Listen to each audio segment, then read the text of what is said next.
Bienvenue dans cette nouvelle exploration. Aujourd'hui, on plonge dans une histoire absolument incroyable, la naissance et l'ascension de Zeus. Une vraie saga familiale pleine de rebondissements. On va s'appuyer sur les récits classiques, bien sûr. Et tout commence avant Zeus lui-même, avec son père, le titan Cronos, et sa peur panique d'une prophétie. Oui, c'est ça. Cronos règne, mais il est hanté. Hanté par l'idée qu'un de ses enfants le détrônera. Comme lui a détrôné son propre père, Uranos. C'est un écho assez glaçant, non ? Absolument. Et c'est ça qui est frappant dès le départ. Ce cycle de violence père-fils. Uranos opprimait ses enfants, Cronos le renverse violemment, et puis il reproduit une autre forme d'oppression par peur. On est vraiment dans une conception très archaïque du pouvoir, où la peur de perdre le contrôle mène à l'anéantissement préventif, même de sa propre famille, quoi. Face à cette prophétie, Cronos prend une décision monstrueuse. Il dévore ses enfants dès leur naissance. Hestia, Déméter, Héra, Hadès, Poséidon, hop, avalé. C'est difficile à imaginer. C'est l'expression la plus extrême de cette peur qui paralyse et qui détruit tout. Il essaie de nier l'avenir, de figer le temps, en éliminant ce qui pourrait potentiellement le remplacer. Mais ce genre de pouvoir fondé uniquement sur la suppression, la force brute, c'est instable par nature. Il suffit d'une seule faille pour que tout s'écroule. Et cette faille, elle vient de la mère Rhea. Elle ne supporte plus, évidemment, de voir ses enfants disparaître comme ça.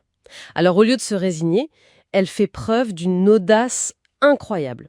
Elle refuse de sacrifier son dernier-né, Zeus.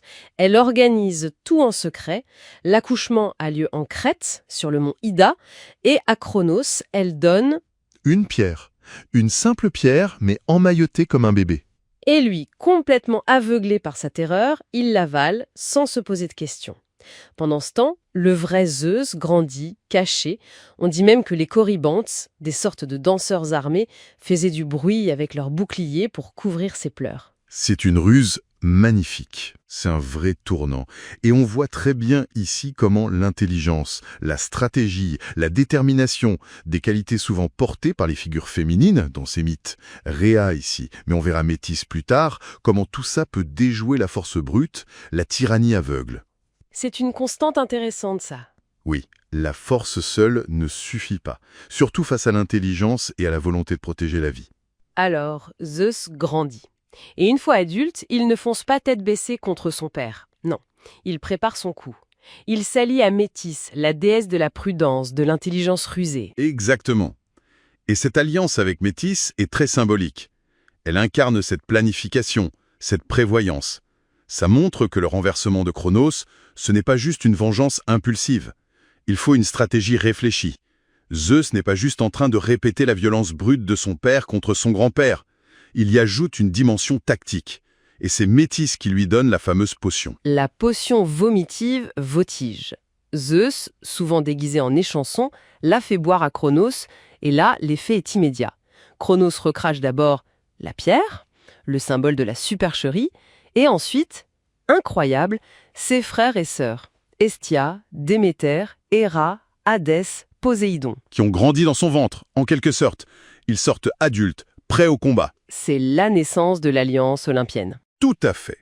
Une alliance née de la ruse maternelle, de la stratégie de Métis et de cette lidération spectaculaire. C'est cette réunion des forces opprimées qui va permettre le grand affrontement.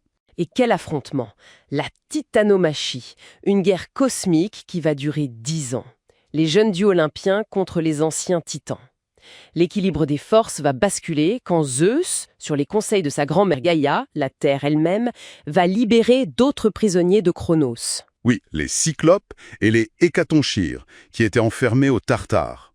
Les Cyclopes sont des maîtres forgerons, et les Hécatonchires, ces géants monstrueux aux 100 bras, une force de frappe considérable. Et les Cyclopes, reconnaissants, vont forger des armes incroyables pour les Olympiens. Des armes décisives et emblématiques.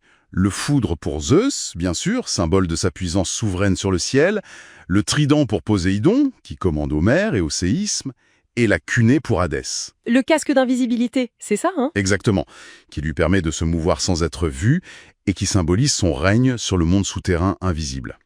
Et ces armes, elles sont très significatives, elles marquent un passage. On quitte, disons, le pouvoir un peu brut, primordial des titans, pour entrer dans une ère de pouvoir plus, on pourrait dire, technologique. Plus structuré, hein. Oui, plus structurée, différenciée. La puissance est canalisée, ciblée. Libérer les Cyclopes, c'est aussi libérer une force créatrice, une sorte de savoir-faire technique que Cronos tenait prisonnier. Avec ses alliés surpuissants et ses armes nouvelles, la victoire des Olympiens est acquise.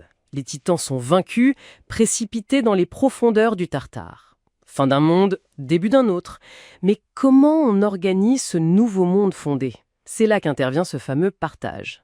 Zeus, Poséidon, Hadès, les trois frères victorieux. Il tire au sort. Voilà, ils tirent au sort pour se répartir les grands domaines du cosmos, le ciel pour Zeus, les mers pour Poséidon, et le monde souterrain, les enfers, pour Hadès. C'est quand même une rupture avec le règne solitaire de Cronos, non? Oui, c'est une tentative nette d'établir une forme de gouvernance partagée, de ne pas reproduire la tyrannie unique et absolue. Maintenant, il faut nuancer un peu. Le tirage au sort crée des domaines distincts, mais la hiérarchie, elle demeure. Zeus, maître du ciel, reste le roi des dieux. Il a la prééminence sur ses frères. C'est un ordre, oui, mais un ordre hiérarchisé, avec Zeus au sommet. Donc, pour résumer ce parcours incroyable, on est parti d'un bébé caché dans une grotte, en Crète, destiné à être dévoré. Pour arriver au roi des dieux sur l'Olympe, qui instaure un nouvel ordre cosmique après une guerre terrible. C'est une ascension fulgurante. Les points clés à retenir, c'est vraiment cette tension permanente entre la force brute et l'intelligence stratégique, avec un rôle essentiel des figures féminines, Rhea, Métis, Gaïa. Il y a aussi le symbolisme fort de ces armes divines qui marquent vraiment une nouvelle ère du pouvoir. On assiste à cette transition difficile du chaos primordial vers une structure, une hiérarchie, mais une structure qui porte déjà en elle les germes de futurs conflits. Et pour finir, une petite réflexion peut-être? Oui, on peut se demander. Zeus instaure cet ordre après le chaos, il partage le pouvoir, il rompt donc partiellement avec le modèle de son père, mais on sait que son règne ne sera pas exempt de conflits comme la gigantomachie, ni d'abus de pouvoir personnel.